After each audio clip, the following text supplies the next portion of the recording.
ඔබතුමාලා ඊයේ දිනේ සඳහන් කරේ අපිට එක තිබු පළවෙනි මාධ්‍ය හමුවේදී අද උදෑසන 8 වෙනිතුරු සැකකරු අත්අඩංගුවට ගත්තේ නැත්නම් වැඩ වර්ජනයකට යනවා කියලා. නමුත් දැන් මේ වෙනකොට මාධ්‍ය වාර්තා කරලා තියෙනවා අදාළ සැකකරු අත්අඩංගුවට ගත්තාද මාධ්‍ය වාර්තා කරලා තියෙනවා. දැන් ඔබතුමාලා වර්ජනය අවසන් කරනවද? නෑ පැහැදිලිව දැන් මේ වර්ජනය දැන් ඊයේ දවසේදී අපේ තීරණය තිබුණේ ඒ වෙනතුරු තිබුණු ප්‍රවණතාවයන් සහ තොරතුරු සැලකිල්ලට ගනිමින් තමයි අපි ඒ තීන්දුව ලබා දුන්නේ. නමුත් එතනින් එහාට ඇති වුණු ප්‍රවණතාවයන් සහ සමාජිකත්වයේ ඉල්ලීම් මේ සම්බන්ධයෙන් එයින් එහාට ඇති වුණු බලපෑම් මේ සියල්ල සලකලා තමයි අද දවසේදී මේ සංකේත වැඩ වර්ජනය අපි ප්‍රකාශයටපත් කරලා තියෙන්නේ. පැහැදිලිවම මේ සිදුවුණු අමානුෂික මිලේච්ඡ සිදුවීමට විරෝධය දක්වමින්.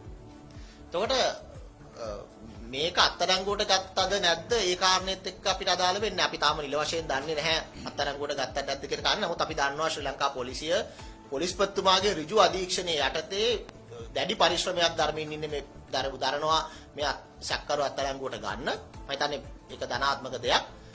ඒ නිසා මේක සැකකරු අත්අඩංගුවට ගත්තාද නැද්ද කියන කාරණේ මත ලඝු වෙන වැඩ වර්ජනයක් නෙමෙයි. මේ සිදුවීමේ බරපතලකම මේ සිදුවීම හරහා ඇති වෙලා තියෙන කම්පණය මේ සිදුවීම හරහා මේ රටේ වෛද්‍යවරියකට විතරක් නෙමෙයි සෞඛ්‍ය සේවිකාවකට මේ රටේ හෙදියකට විතරක් නෙමෙයි මේ රටේ සෞඛ්‍ය සේවිකාවකට විතරක් නෙමෙයි මේ රටේ ඕනෑම කාන්තාවකට ආරක්ෂාව ලැබිය යුතුයි. අනාරක්ෂිත රටක් ඔවුන්ට හිමිවීම සම්බන්ධයෙන් අපේ විරෝධය තමයි අද දවසේදී මේ සමස්ත වෛද්‍ය ප්‍රජාව එකතු වෙලා මේ පළ කරන්නේ. ඒ කියන්නේ කෙසේ වුවත් හෙට උදෑසන 8 වෙනකම් මේ වැඩ වර්ජනය යනවා. පැහැදිලිව හෙට දින උදෑසන 8 දක්වා මේ වැඩ වර්ජනය ක්‍රියාත්මක වෙනවා. හෙට දින උදෑසන 8න් පස්සේ තමයි මේ වැඩ වර්ජනය උදෑසන 8ට තමයි මේ වැඩ වර්ජනය අවසන් වෙන්නේ. ડોક્ટર පැහැදිලිවම ඊයේ ඔබගේ ප්‍රකාශයෙන්ම තිබ්බා අද උදෑසන 8 වෙනකම් අවස්ථාව දෙනවා මේ කාරණේ සම්බන්ධයෙන් නීතිය ක්‍රියාත්මක කරන්න.